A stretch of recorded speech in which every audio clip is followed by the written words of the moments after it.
Today we'll review the process of re-slinging our Aruba 5790 high bed sling chaise.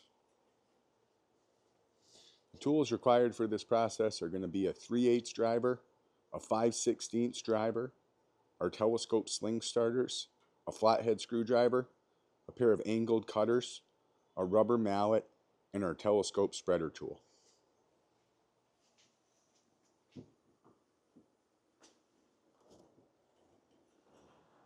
So I'm going to start by removing the tension from the chaise bed sling. So to do that, I'm going to flip the chaise over,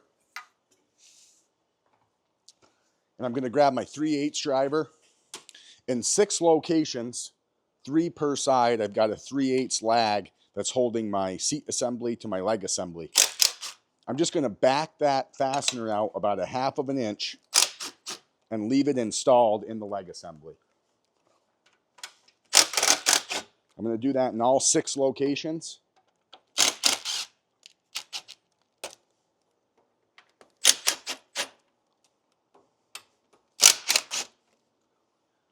And now I'm going to go to my 5/16 driver, and I'm going to remove a fastener from one side of each of my 2 spreader bars underneath the chaise here. So I'm going to remove that 5/16 fastener completely, and we'll set it aside. Now I'm going to go to my telescope spreader tool. In close proximity to the stretcher bar, I'm going to place the tool. I'm going to push down and lift that spreader bar up and out of the way.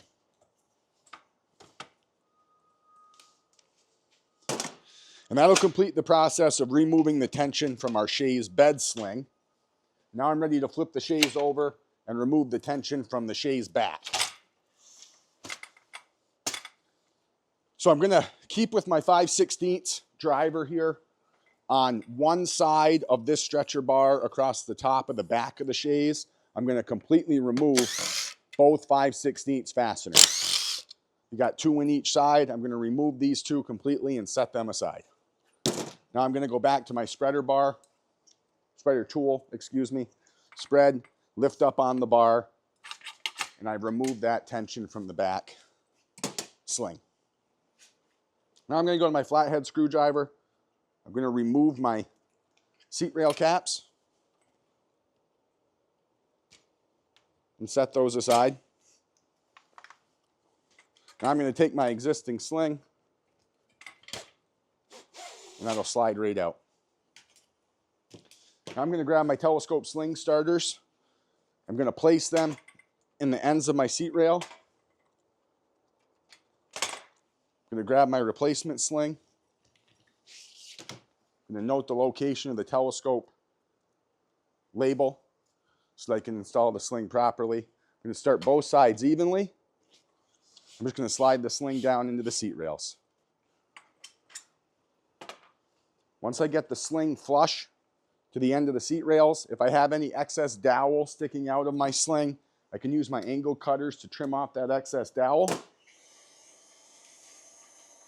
Now I'm going to take my seat rail caps and reinstall those. Now while I'm here, before I go any further, I'm going to put this chaise back under tension so we're complete with the back of the chaise. So once I've got my sling in, my seat rail caps replaced, and my sling pulled up tight to my seat rail caps, I'm now going to apply pressure to my spreader tool. I'm going to line up the holes in this stretcher bar across the back. I'm going to reinstall my 2 5/16 fasteners.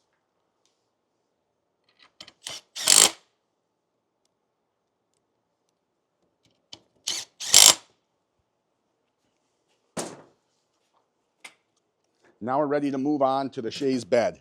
So again, flathead screwdriver. I'm going to get it started in the end here and pop out my seat rail caps. Set those aside. And my existing sling can slide right out. I've got my sling starters here. I'll place those in the end of my seat rail.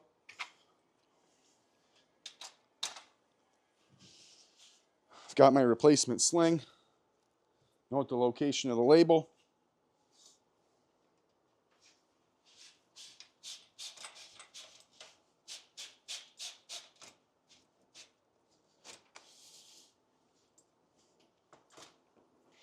We want the sling to be flush with the ends of the seat rail here. Once we are, we can reinstall our seat rail caps.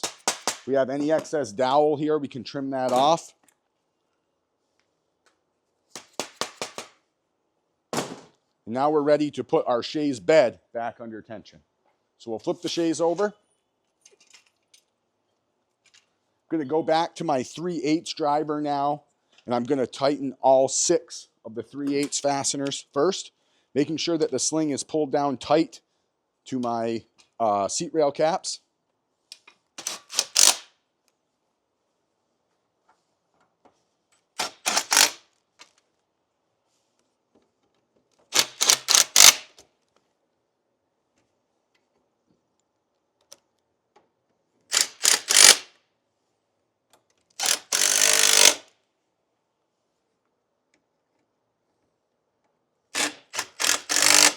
Once we've got those reinstalled, we can go back to our spreader tool. And we can place our stretcher bars with our 5/16 driver and fasteners.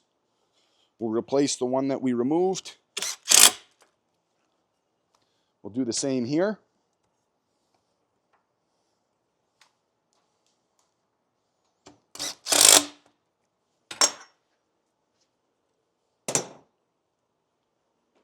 And once we've got those 5/16 reinstalled in the bottom, that will complete the re-sling process of our Aruba 5790 high bed sling chaise.